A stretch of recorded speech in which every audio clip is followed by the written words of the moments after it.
Hello and welcome to the Deep Three podcast. This is your host, Matt, joined as always by Sam, John, and Kevin. How's it going, boys? Hello, hello. Good old San Antonio. Local internet. Ladies and gentlemen, we have a very famous guest on our show today. Kevin O'Brien. How does it feel to be, just so much higher, so much above us all?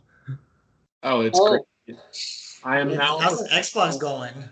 I'm a professional influencer, actually. I have a very large following. I made one meme that blew up, for content. Hey, when's your next giveaway? I'm going to give away a PlayStation 5. Only $900, so you're good. Let's get it. Let's get it. All right. Why don't we dive right into the podcast, ladies and gentlemen? As mind-blowing as it is, John, your worries might have finally subsided for your fantasy league. James Harden has finally arrived. Are you finally at the point right now where you can take a chill pill, or is your blood still like rushing to unbelievable lengths? No, I need medical help severely. James Harden is doing terrible things to my body. He's back, which is good. It sounds like he's trying to be professional about things. Awesome. He said hello to Steven Silas. You love to hear it. And there was the picture of him and PJ Tucker on the bench. He looked absolutely zooted out of his mind in that picture. But I don't think he was. I think he was just tired from being zooted the previous night. So you know what? He's back, and we'll see what happens. We'll talk about this later. I don't think he's going to be a Rocket for long, but that's pretty common knowledge at this point. It was so funny. I was listening to the Ringer podcast, and Kendrick Perkins was actually on the show, and they were talking about how. Yeah, I know, right, Sam? And he was talking about basically like the attitude of these players, and it's just like, yeah, man, go get your money, but at the same time, don't be immature, please. You get paid for a living to do this shit. Like, come on, fam, come on, guys. So before James Harden can even really do anything, he needs to be able to have 6 negative tests before returning. So typical COVID. Got to make sure that shit's on point, especially if they don't want their season to, completely derail before it's even begun, which seemed like it was going to happen. So, Sam, what's Mr. Harden been up to lately? You wanna fill us in on maybe the whereabouts? I don't know if you're like paparazzi over there or anything like that, but what's our boy James Harden been up to recently? Look, he's probably been talking to Lou Will about these clubs in Atlanta, man. Kevin, you know what's up? Strip clubs and chicken. That's all I'm hearing over here. Your boy Harden, just having a good time, right? COVID, clubs are opening up, and he's like, hey, it's a good time chilling with my boy, little baby, dropping $100K for his birthday. That's the greatest gift ever, man. I'd be like, hey, yeah. Can you put that in my Vanguard account real quick? I would start investments right now. So, but I mean, I guess in a way, it's a good way for him to get attention. I mean, obviously not a professional way, but I mean, he's meeting rappers. Rappers have some sort of influence. Travis Scott with Houston. Clearly, I don't think Travis Scott is his favorite player, favorite rapper at this point. But Meek Mill was at the party, him and Philly ties. We could see some movement. You never know. Sam, would you have to say, like, with all of this stuff that he's been doing, I feel like we've seen this before, not necessarily with James Harden, but with other athletes in the NBA just kind of doing their own thing. Like, for example, Dennis Rodman. He went out to Vegas and not comparing the two at all, but they did similar things. With all of this, I feel like with all of this happening, there is one commonality, which is media attention. Do you think that this is good for James Harden, in your opinion, Sam? Or do you think that this is going to be detrimental to him? Because we all know any media is good media. So how are you feeling about this? I think it's a double-edged sword. I just think, especially if you're like one of the top 5 top 7 players in the league, you kind of can do what you want because you bring in the money for an organization, right? I mean, like I said, but LeBron James was worth $500 million prior to him leaving Miami. He was worth more than the team. Think about it. He's almost worth more than the team at that point. Yeah, that's It's nuts. ridiculous. But for James Harden, you think it looked really bad, like especially during COVID times, partying without the mask. Of all places, they go to gentlemen's clubs, if anywhere. um, but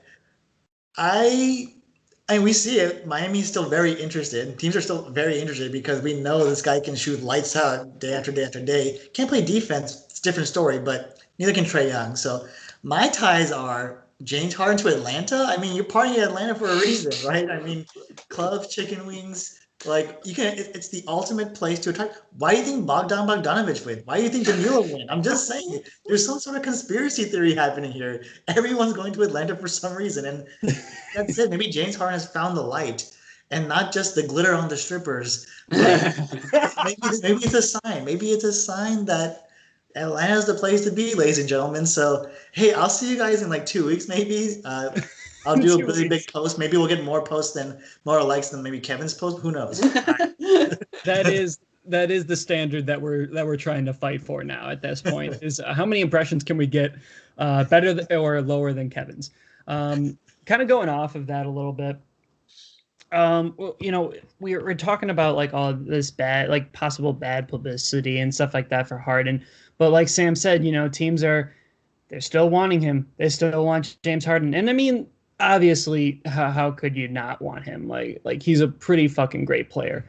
Kevin, the biggest team, in my opinion, that seems to be like the most likely to happen is James Harden in Miami. Can you kind of give us a little bit of insight into what they would have to give up for him? Because, James Harden, that's a big ticket. And B, is this even the right move at all to be happening? I think the biggest thing we got to think about, the most important factor here, Miami's club city. Like Harden's gonna have such a good time if he goes to Miami. He's gonna have that on the top of his list. He's gonna be out clubbing every night. That's the place to be if you want to go out to the clubs all the time. So at least for him, that's a pretty good safe bet. But a little more serious. I think Miami has a lot of assets to give in this trade, whether it's picks, whether it's their kind of younger guys coming up that aren't that established, Duncan Robinson, Tyler Hero, that kind of stuff.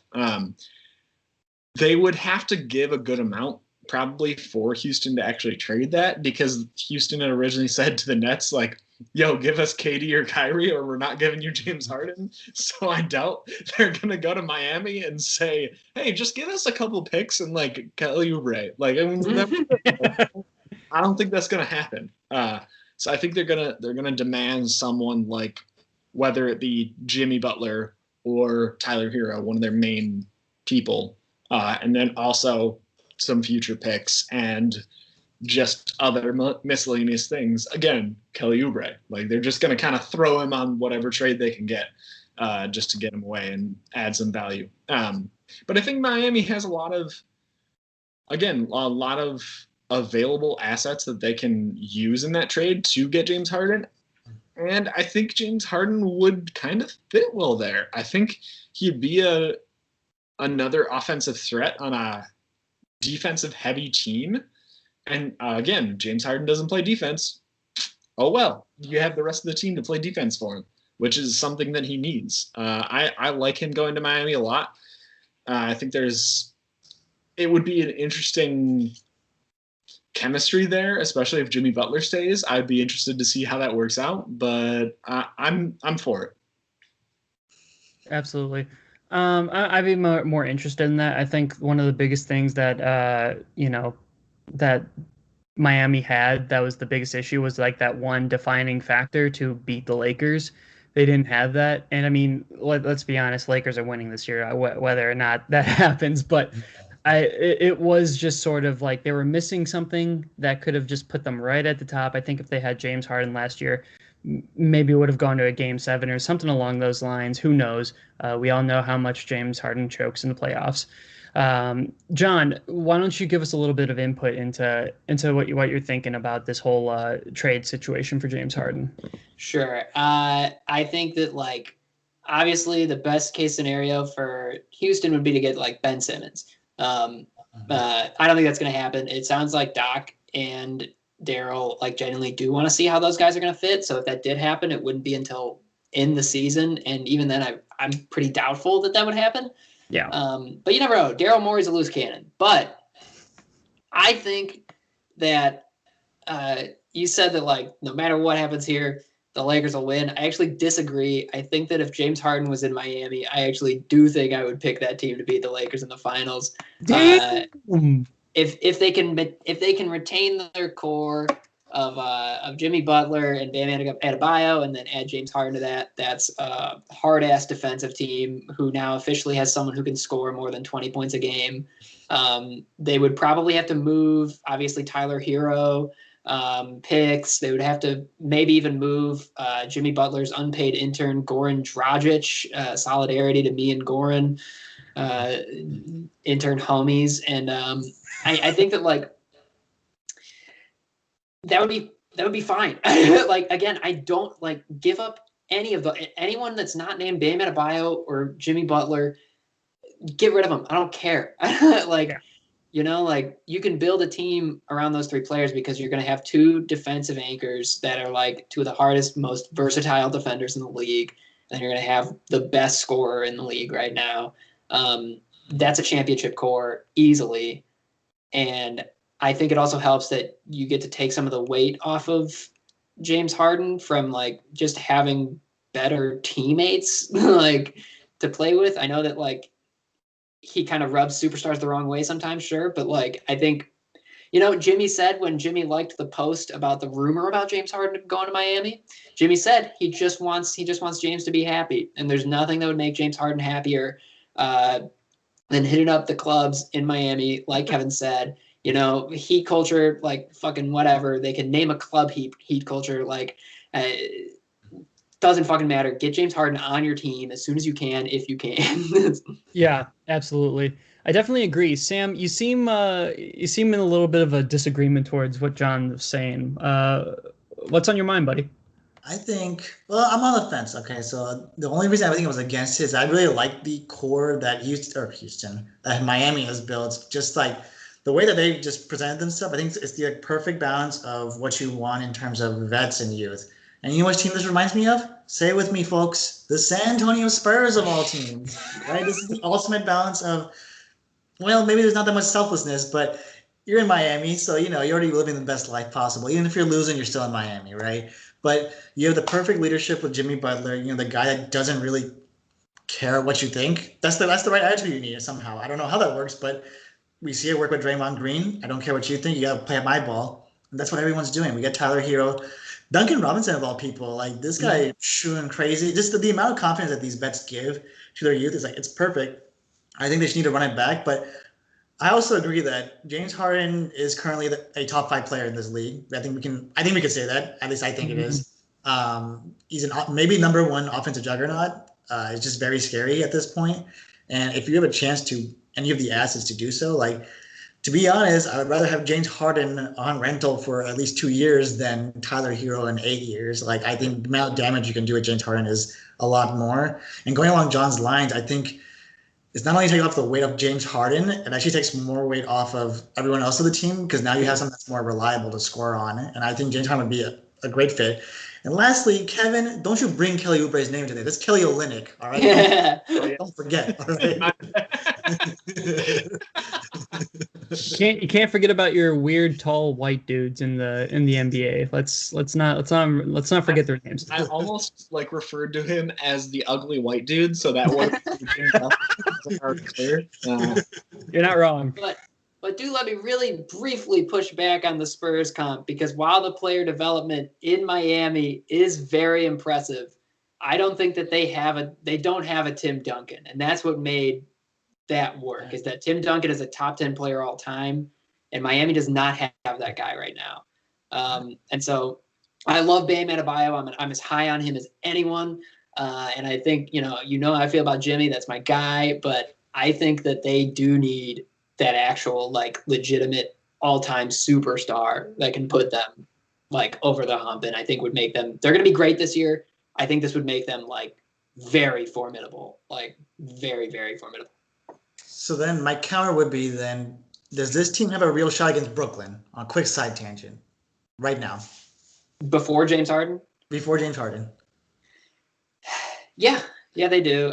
Because we saw how they're like, how that chemistry played out in the playoffs last year, and how that they were just like a really steady team. And when someone didn't show up to like perform offensively, someone else stepped up for them. And I think that continuity is important. But at the same time, it's like the other team has Kevin Durant and Kyrie Irving. And yeah, I would probably say the potential is definitely there. I would definitely say, yes or no. Again, like John said, KD, Kyrie. That's such a fucking hard thing to to kind of go against. I'd actually have to agree with them. I would have to say they have the potential to do it. Whether or not that actually happens, we'll see. Welcome back, John. my computer just turned off. I was just getting way too hot on there, I think. I think you're so hot that you went out so quickly like the Miami Heat. So We run it back, baby. All right, little baby to be exact. Let's move on to the next thing. I think we've talked about James Harden to death at this point. So the NBA, we'll see. So the NBA has now shown us that there is a penalty for players who like rest for nationally televised games. Kevin, the biggest question that I have to you is, do you really think that they're actually going to implement this? Listen, I think they're going to implement it, but it's not going to be that effective because I think now that teams know about it right now, like the Clippers, for example, if Kawhi needs a day off, they're just going to be like, oh, man, Kawhi had really bad leg cramps the other day. Like, he can't even walk. He's out for tonight's game. Sorry, guys. And I don't think the NBA is going to find them or care. They're just going to be like, okay, Kawhi's injured. Cool. Move on. And I think it's an attempt to save face because of last year, because last year I think was bad in terms of load management and stuff like that. I think the good thing to come out of this, I think teams will be a little more hesitant to do load management as frequently as they did last year. However, I still think it's going to be a prevalent issue. I think Kawhi especially is going to get a lot of load management, people like that. I would be very surprised if this solves the issue of load management completely. I think it's more than anything just an attempt to save face. Kevin, I'm really glad that you actually brought up Kawhi. I think he's the biggest question mark when it comes to load management. Obviously, I don't know about you guys, but whenever I saw Kawhi come off the bench, it felt like he was taking off of like he was like Iron Man, just taking off bits and pieces of armor to put back on his bench so that he could actually function properly.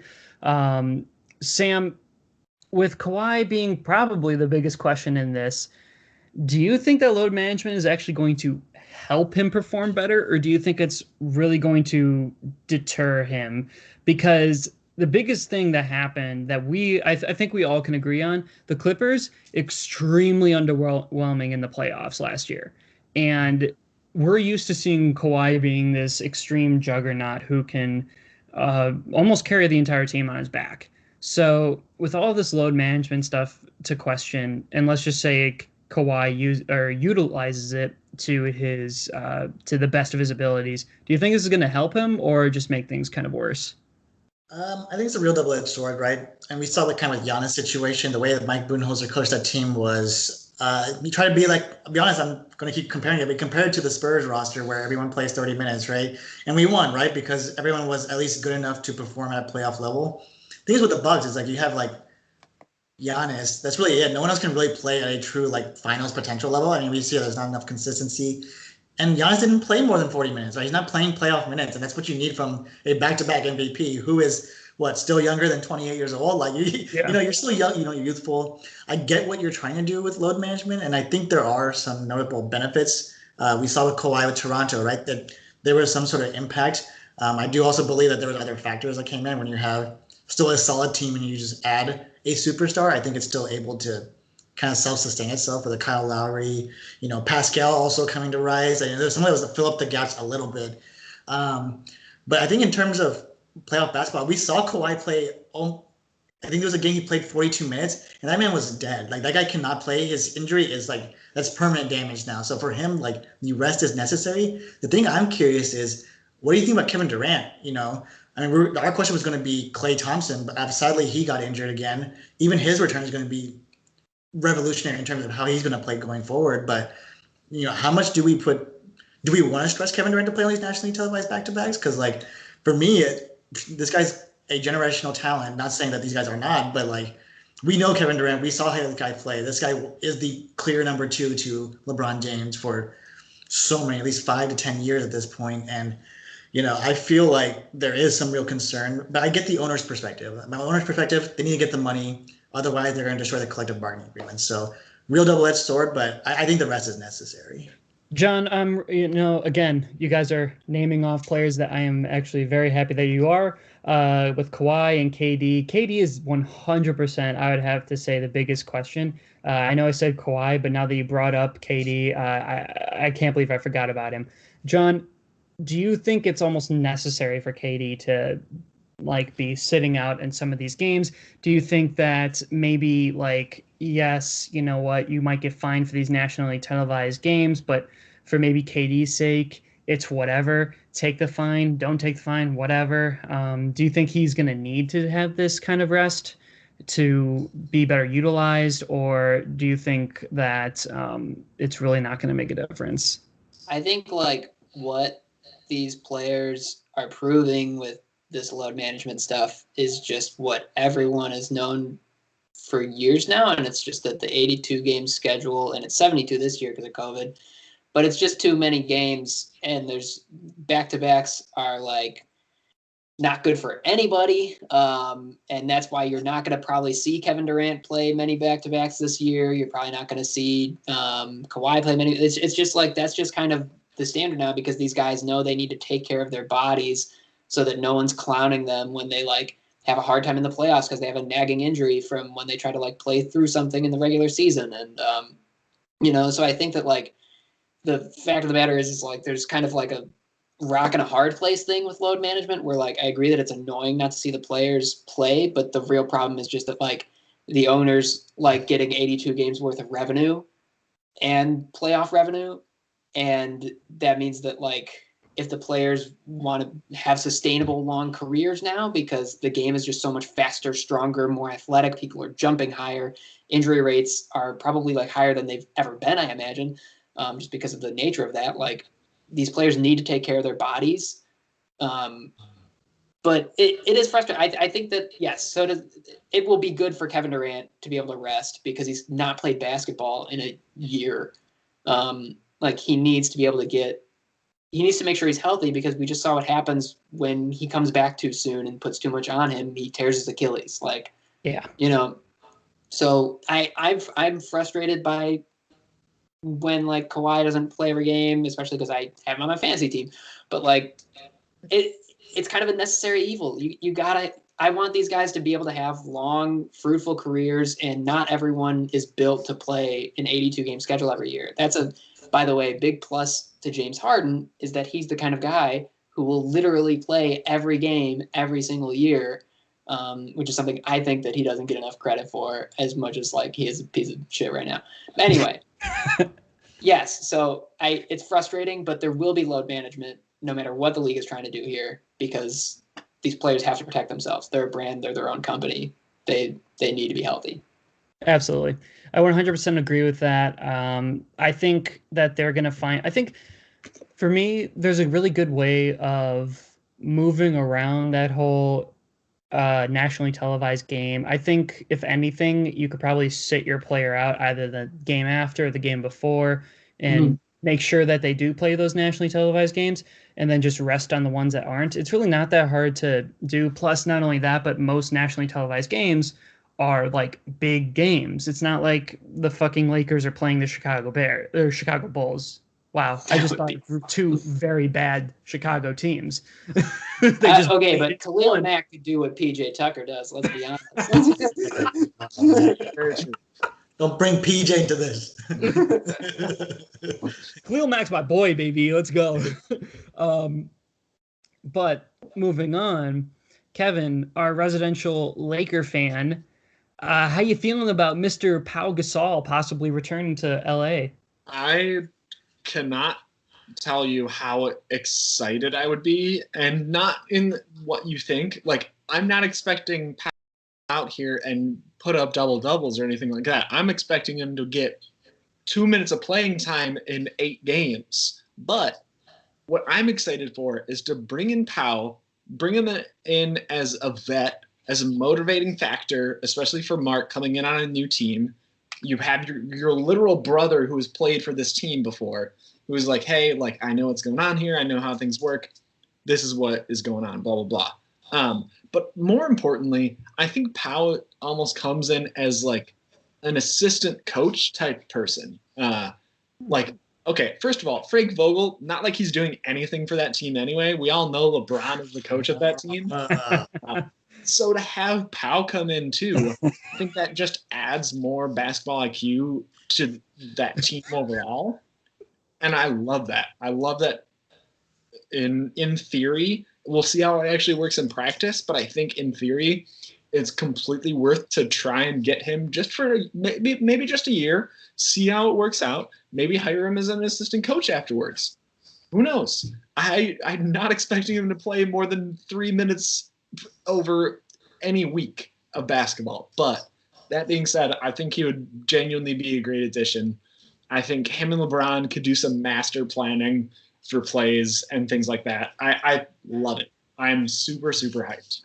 Hey, Sam, I think I've got the title for this episode. Kevin hates Frank Vogel. How are you feeling about that one? I mean, It's a little questionable, Kevin, when Frank Vogel was able to lead a really trash Indiana Pacers team against one of the greatest NBA teams ever played, of that Miami Heat. I'd just like to say Frank Vogel did a lot of work to create. Remember, there's a man named Roy Hibbert on a team that was starting in the NBA. Remember, why was that a thing? Because he had Lance Stevenson starting. Think about this. The amount of bullshit he had to deal with, along with Paul George going 1 for 24 under 2 minutes. Like, what else can you do with Frank Vogel? Frank Vogel was on with deserved better. Then he went to Orlando, doesn't get anything. Perfect team, LA. LeBron even said that he made the decision to bring in Frank Vogel. Think about that. LeBron said it. That means something has to happen, Kevin. Kevin, disrespect. The disrespect. The disrespect is there. We are going to use that as our next clip, and maybe that'll get over 2,500 reaches. Who knows? Maybe there are some really big Frank Vogel fans out there that just want to shit on us for saying Get my that. burner out real quick. I mean, what?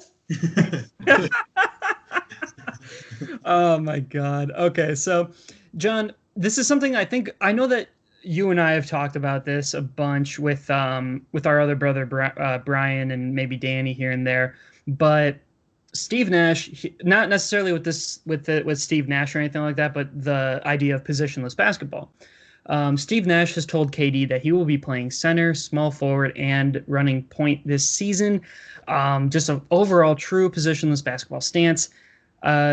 Do you think that this is a overall good idea for KD in general, or maybe just like, why isn't this happened sooner? Sure, I think it has happened. Like, I think he did all of this in Golden State already. That's the thing, is just like Kevin Durant has all those skills. He has like those center skills, and he was a small forward for the majority of his career. And we know he has like those point guard skills as well now, because he developed as a playmaker. His handle's ridiculous. He's one of the best shooters of all time from almost every single area on the court. So you know what, like, cool. It's just, it makes me nervous if you want Kevin Durant to be your center on defense right now, coming off an Achilles injury. That just makes me particularly nervous for his health. But otherwise, like, I don't think it's going to be that different than like what we've seen from Kevin Durant as far as his role on offense. And then defensively, we just got to see how well he can move first. Like, he's, we'll see like how switchable he is at this point. like how much flexibility he's got in those ankles now. Like it's just going to be kind of a work in progress. But I think like, I don't know, it's going to be cool. Kevin Durant is going to, he'll be able to like take centers out to the 3-point line and cause problems there. He's just a mismatch everywhere. So yeah, use Kevin Durant. He's a Swiss Army knife. Like it makes sense that it's happening. It's just a little like, like don't make Kevin Durant guard Joel Embiid or like guard Anthony Davis. Like please don't do that. Like that's terrifying. I'm sorry, but if you're putting Kevin Durant on Anthony Davis, oh God, I'd have to stretch her out on the sidelines because that's not going to be fun. Fucking oof. And Joel Embiid, God, I don't even want to think about that. Jesus Christ. Kevin, what is your overall idea of positionless basketball? I think the biggest person that we've seen this from, if not KD, I'd also probably say LeBron. LeBron's a very good overall concept of the idea of positionless basketball. There was multiple times where he was just playing point guard for a majority of the season last year, mainly because, well, let's be honest, not a whole lot of players really knew what they were doing. I mean, I guess you had Rondo, maybe. LeBron is a great example, but I think actually I was very impressed, and I've really changed my stance on this over time. I think the Heat did it really well in the playoffs, especially. Like Jimmy Butler was rotating around to guard whoever he had to at the time, and he is a great defensive presence, so he could handle whoever. He could go up against Kawhi, and he was like doing pretty good defense against Kawhi. Like I was very impressed with that whole Heat team. They were just rotating, and no one was playing like a classic point guard position or a classic like shooting guard position. It was all just constant like rotations, get the ball to whoever's open. If they're open for a three, great. If they could drive up the lane, great. Like that is positionless basketball of what I think of it. It's not, I think KD and LeBron are great examples of individual players being positionless, but I think it's more important to have your team be positionless. I think you need the overall overarching thing. For sure. That makes a lot of sense. I definitely have to agree with that. John, I'm going to really quick just throw this one question to you. The biggest question that I have throughout this entire season is going to be, how many post-ups is Kyrie going to have this year? God damn it. I mean, if you ask Kyrie, it's at least 7. Like, it's like fucking Jesus Christ. That man is like, look, I don't know. I feel bad for Steve Nash. It's going to be a long year. Kyrie's he's a big personality. He's a I don't want to just like hate on the man. He's done great things for his community. All that stuff, does like great social work. Cool. He's just really fucking weird. He's really weird. And he says weird shit all the time. Like, I'm going to post up 8 times per game. And like, he feels like he was Kevin Durant in a past life. Like, I'm sorry. It's just, it's a lot. It's a lot to deal with. Kyrie Irving's a great player. I hope he's healthy this year. And I hope we get to see him do a lot of things that don't involve posting up against like, and apparently anyone, because everyone's a mismatch against Kyrie Irving in the post, according to Kyrie Irving. So no, it's very, very bizarre. But he does have good post moves, but he's a point guard. Like, he's not that big. Just drive me nuts. I pray that Kyrie has a good year. Man, like, loved freaking me out. Action when KD went like, nah, I thought we like settled on 2.5 post-ups a game. From like 7 to 8 to like 2.5. Yeah. Kyrie's like, nah, dude, it's a mismatch for me against anyone. I was like, yeah. Sam, in your professional opinion, because you have you've played basketball much longer than us, do you think that Kyrie could post up on Joel Embiid? Help me out here. Bro, the guy can't even post up on me. What are you talking about? Come on, Kyrie, stop it, okay? Look, Kyrie, you got spin moves for days, but when you have like a mini fridge like Zion Williamson just run into it, you're not going to be getting back up again, my friend. You do not want to play the post because you have to be big to play the post. I'm telling you that from personal experience of playing post at 5'7", I can tell you that I don't want to play post at 5'7". I'll tell you that for sure. So Kyrie, stay in your lane. Let LaMelo and Lonzo do the work at that point. So So what you're saying is Kyrie versus Zion. It's probably not going I mean, if you want to get hit by a Jeep Wrangler, then yeah, sure. I mean, let's talk then. I mean, Kyrie's back isn't looking good. We're gonna get whiplash immediately. So, oof. Oh my God. Yeah, this is one of the most wild conversations I have heard. You know, I think we all know in the basketball community that Kyrie Irving is just a wild card when it comes to the media. We're really never sure of what's going to happen next with him. I'm excited to see him play basketball. That'll be good. I'm not super excited to see him talk. Not really. He's gonna do everything he can not to. Yeah, that's fair. he so far it's not looking good for him. Moving forward with this, Kevin, I'm gonna throw this to you because I know how much you love him. Paul George retiring a Clipper. Are you pumped? We'll see if that happens. What did he say when he was on every other team he's been on? Oh, yo, this team's my team. I'm gonna stay here all my career. Oh man. Sure, Paul George. You're retiring a Clipper? Okay. Sam, on the level of Snake, is because I know how much this hurts you, and I know how much this hits you really, really deeply and hard as a Spurs fan. But would you put Paul George above Kawhi on the level of Snakes, or is he like somewhere by Taylor Swift, or like where are we? Oh man, that's tough. Like, man, Paul George.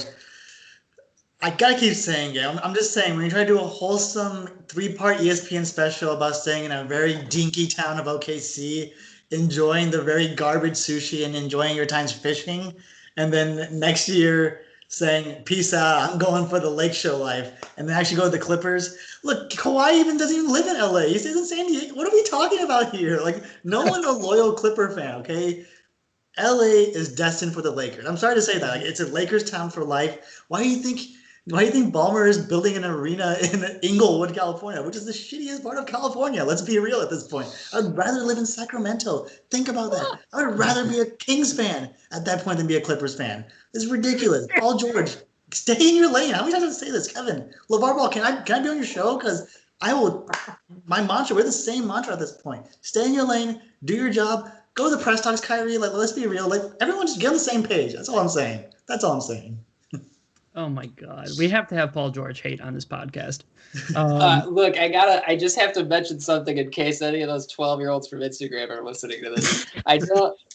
I personally, I do not hate Paul George that bad, but he does make it really hard. He does make it really, really hard. And the rumor is that he was being like shopped around to other teams before he signed this contract.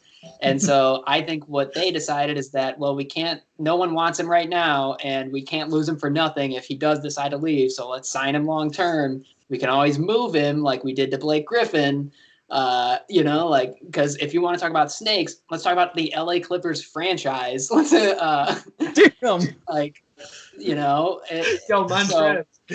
whatever. Like, Paul George, get your money. I wish you made it easier, man. I wish you did. I know you can be very good, but you sure do like to convince people otherwise. John, do you at least think he's worth the max extension, 5 years for $226 million? Sure. I mean, like, there's not it depends on what you're gonna get, man. Like, if you really gotta hope that you're getting Paul George from his like one good season in OKC, or like pre his leg exploding. Like, you just need to hope that you're getting one of those Paul Georges and not the Paul George that fell apart last year when both of his shoulders were not working. So I hope that I really hope that he's worth it. I want the best for Paul George, but like, God, dude, like, you gotta show up, and you can't act like this fucking tough shit guy when you haven't done shit. Like, yeah, you gotta fucking prove it with your actions on the court. Like, let's go, Paul George. Stop embarrassing yourself. Like, all right, Around the podcast really quickly. This will just be a simple yes or no. Do you think Paul George redeems himself this year? John? Man, I don't think he can be worse than last year. So I'll say I will say he will be better than he was last year. Okay. Kevin? See, I think the opposite. He got his money. He doesn't give a fuck anymore. Why would he try? He's done. He's got his money. He's good. No way he's better than he was last year. Sam? I would rather have broken leg Paul George. Oh, damn. At least that person was grinding to actually work on his game. Man, Dang. I'm gonna have to argue with so many 12-year-olds about this shit. Oh my god. I don't want Somebody got you, Brenton. Somebody got you. So. Yeah, that's why we got John. All right. Moving forward. Ladies and gentlemen, Giannis. He's not focused on signing the Supermax with Milwaukee. Is this are we a little bit nervous here, Sam? Are we scared? Or is this just one big overreaction?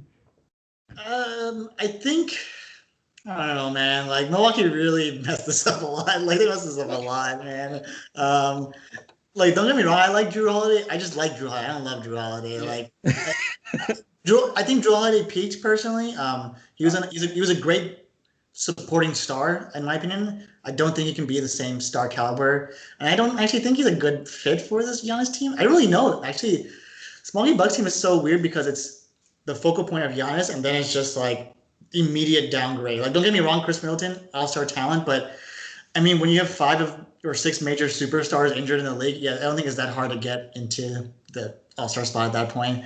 I'm just surprised he doesn't just sign it, just because I'm just really concerned about the CBA deal. Just like if owners don't get their money, like they're probably not going to pay out that well, and then they're going to have to split the ratio. If I'm honest, just get your money, and then you can yell and demand a trade. Just like chill for 2 years. You're still going to be phenomenal. You're a Greek god, chiseled body, basically. Like you're set for life, dude. Like you're set for life.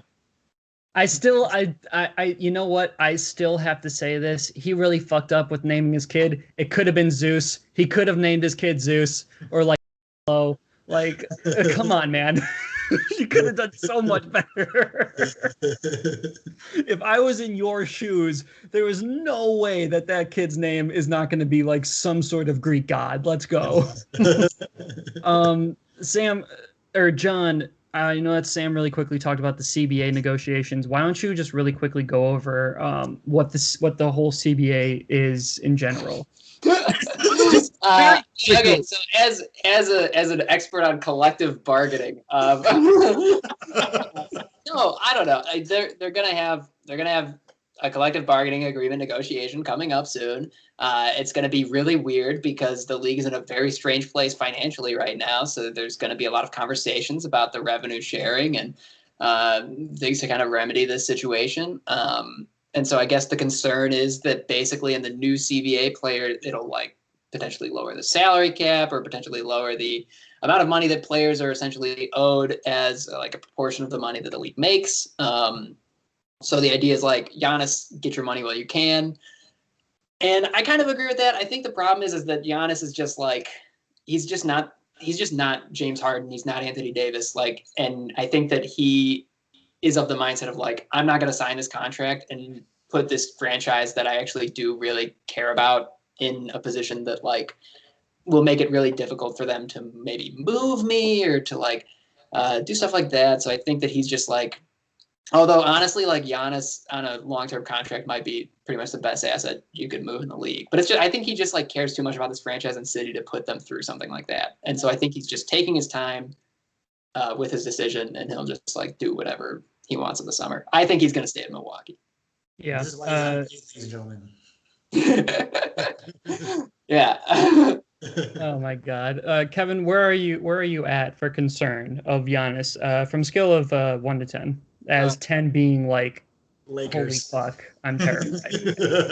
Probably around a 3. I think it's taken out of context a little bit. I think he's not concerned because he's not really focused on that. Again, like we've kind of said 100 times, like he's not someone to be solely focused on the money and on his contracts. He's more focused about, I think, winning. Like, I think he genuinely is sick of being on this Milwaukee team that is good but not the best. And so I think he's just really, really trying to focus on himself and be like, how can I carry this fucking team? Yeah. And so when people are like, oh, like what are you doing with the Supermax, blah blah blah blah blah, he's like, I don't care. Like I'm focusing on the other shit that's on the back burner right now. Like I'm not that concerned with all of these conversations at the moment. If something changes very soon, I could be concerned quickly. But for right now, I'm trying to, for my own sanity as well, keep my concern low. Totally fair. With the big question around Golden State, I think we're trying to figure out if it's going to be anything even remotely like Klay Thompson, Steph Curry, Draymond Green at his prime, and KD Golden State. But now we're kind of looking at a rebuild. And for all the Steph Curry stands out there, it seems like he's totally kosher with this. Sam, do you believe him? Are you for that? Do you think Steph Curry should probably leave? Or because I don't think that'll ever happen. I think he's going to stay at Golden State for the rest of his career, which props, man. Total props. There are very few players that will actually do that anymore. Sam, do you really believe that he's okay with a rebuild? Look, Steph isn't leaving because who wants to leave California? I mean, he's in a perfect city. He's vibing. He's got enough money to live very comfortably in California for as long as he wants to stay. He got the new brand deal coming in. Like it's perfect for him. He's not leaving at all. And it'd be a shame if he did leave. I think it's just a perfect fit. I'm going to do another Spurs reference. It was a real shame when Tony Parker left for the Hornets for 1 year. Bro, just chill with us. Like, why do you got to do that? Out of all the teams to choose, like you chose like, okay, at least you didn't choose like Detroit or like Cleveland. But I mean, I'm just saying at that point. But I think we're really doubting this Golden State Warriors team a lot. I know Klay is real shame. If Klay was here, we wouldn't be having this story. I mean, let's be real. It's not a rebuild. We're still here for at least another 3-4 years, in my opinion. Sure. Steph Curry, we saw from these preseason games, it's just like the guy has a shot still. We didn't get to see Draymond play yet, but I mean, I don't think these guys are like out of shape. They've had the time to put in the work. They got great additions to Kelly Oubre. I think he's going to be a phenomenal teammate for them. He's someone that doesn't need to be a star. I mean, we saw him play with the Suns along, Devin Booker as well, and that worked out pretty well. And they still have Andrew Wiggins.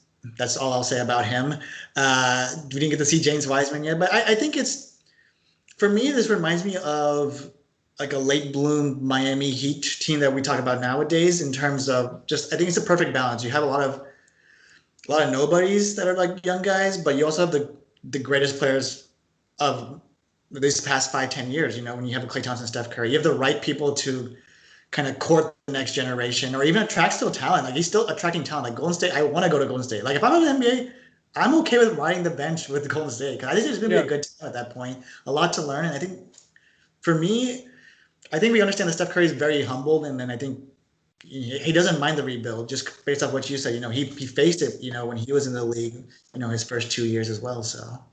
All right, fair enough. Really quickly, we're just going to go around the pod with this rookie report, and then we're going to end the show with a most anticipated game of the week.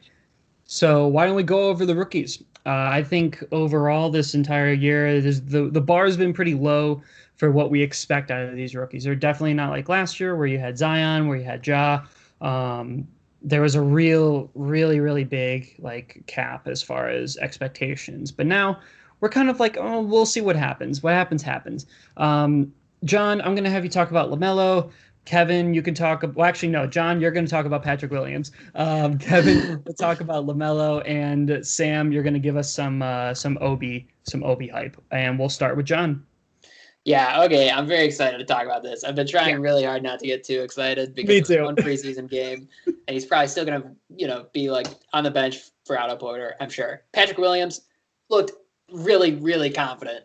Really, really confident. He moves so well. His shot is so smooth. He looked really comfortable in the mid-range. He looked really comfortable moving with the ball and off the ball. I I think that he's someone who, like, once he gets really used to playing defense in the NBA, he's going to be, like, incredibly switchable and, like, a really strong defender because he's just committed to playing, like, both ends of the floor. It was one preseason game, but, I'm buying all the stock I can now. He looked really good, and he's big. He's like bigger than I thought he would look. Like, Yeah, he looked really sturdy. He doesn't have like those skinny KD legs. Like, he's going to be, I think he's going to be like pretty good. He might not have the flashiest rookie year. We'll see. But like, I'm actually like very excited for Patrick Williams now because he looked so confident in that game, which is just exactly what you want to see from a kid who got no training camp, no summer league. He just came out against NBA talent and was willing to shoot anytime he had a good chance. So I was like, absolutely, like, more of that, Patrick Williams. Yeah. All I got to say is those floaters. That floater is deadly. We haven't seen a bull with that kind of floater since Derrick Rose. Jeez. Yeah, really, though. Like I saw a few clips of him, and those floaters were dirty, man. Woo. I really like it. And I know it's one preseason game, so I'm trying to chill, but man, yeah, that's where I'm at too. Way to go, Bulls.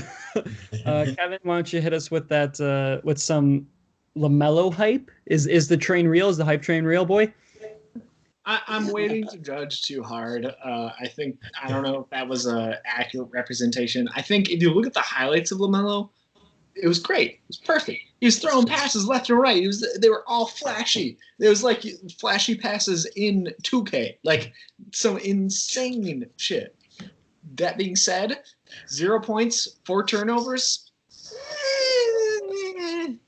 Come on, he can do better. I think I'm holding my harsh judgment on him for. We'll see how it goes. But I'm not impressed right now. I'm not on the hype train. Granted, those passes were cool, but how cool, Kev. 4 or 5 good passes. That was it. That was all he did. I will say, out of all the rookies, he definitely has the flashiest passes. I think out of like maybe for that, almost anyone in the league. Yeah. That's fair. That's totally fair because he has the vision. It looks like he has that vision. Like 4 turnovers, he's a rookie. Like, rookies will have their bad games. It's going to happen. But like, and yes, the hype train. It's so easy to just get on that and just like, be like, yes, this is awesome. Like, look at this. This is fantastic. Like, those passes were really fucking good. Like, I don't know about you, but I don't really see a whole lot of first-year players doing that. That's just my opinion. I understand that when you're looking at the box score, it's not pretty at all. It really isn't. But when you're looking at the game, it seems like a very different thing. But I am a little bit I believe in the hype, but I'm also on your side where it comes like I'm gonna wait and see it just a little bit longer to see what happens. Yeah. And he's 6'8". If he decides he wants to play defense one day, like, watch fucking out. Like, you're right. Yeah. if he makes that decision. Yeah, that's the important thing is if he makes that decision. Sam, what do you got for our boy Obi? Yo, Obi, I think you might as well just dress him Rookie of the Year at this point. Like, I'm pretty confident about this kid. The way Wait, before you go on, can you just it has a very good nickname in the doc. I just want you to say it. Obi Toppin Kenobi. That's totally not here. Because the reason I give him that is just how wise of a playmaker and just player overall already just coming into this team. I mean, I know it's saying a lot for just the Knicks, but like, it makes me want to like appreciate the Knicks in terms of, okay, they're starting a new, general manager. They're changing it up there. New coach, our boy, froggy voice, Tom Thibodeau. And I mean, you do have the future here. RJ Barrett, Kevin Knox, who we've been waiting for a while. Kevin Knox, we believe in you a little bit still. I kind of lost hope in him, but I think it's the first time general management has actually made a good pick. Obi Toppin was a solid pick. The kid is from New York. I think he's from Brooklyn, actually. And, what's a better picture is that have a hometown kid play for your team and actually make the Knicks enjoyable to watch. I mean, I don't know if you guys watch him just in college in general, but, like, this guy is Lob City and it's not as aggressive, which I kind of like more because Blake Griffin. That's all I got to say there. Yeah. But the thing with Obi Toppin is I can see this guy actually being a real floor general at the same time. You want to run fast breaks? He said, I got your back. We're running it. All right. No issue there. I think this kid has to work a lot on his defensive presence. But I mean, otherwise, it looks like he's been playing for a while. Like in terms of like NBA basketball, this kid knows what he's doing. And I mean, rookie of the year. That's all I got to say. I agree. I think he's rookie. I think he's going to be rookie of the year. I mean, he looks like he's going to at least put up like Julius Randle numbers. Like he won't, and he'll play like Julius Randle defense probably. But like offensively, he looked really confident. All around for me, I think these rookies are in the perfect place that they need to be. We laugh. You know, it's so funny talking about these three teams: the Chicago Bulls, the Hornets, and the Knicks, because we just love the shit. We just shat on them all last year because of how badly they were playing. But if there's any like slim chance of hope, they're kind of giving it to me right now. Like, again, you know, I'm trying my hardest not to be super hyped about Patrick Williams, but it's hard not to be. It really isn't. And for Knicks fans, you know, you've got RJ Barrett and you got Obi. Obi looks so good so far. And you know what? Like John said, if LaMelo ever decides to play defense, it's going to be pretty terrifying. Not going to lie. And we still get to see James Wiseman at some point. That is true. We haven't even seen him yet. That's absolutely true. And hopefully that works out really well. Why don't we go into the most anticipated games of the week? John, why don't you hit us with your first one? All right, Mavs Clippers Battle Royale, baby. They are going to be duking it out. It's going to be James Johnson boxing Marcus Morris. Like 2 minutes into the game, there's going to be 3 hard fouls, and it's just going to be a fucking fist fight. No, I mean, it's awesome. Like, and we'll have it looks like there's another Mavs game on this list, but basically, like, it's fun to watch Luka Doncic play the best players in basketball because he rises to the occasion every time. Yeah. And like him against Kawhi, like that Clipper series was actually really fucking fun. It was really good.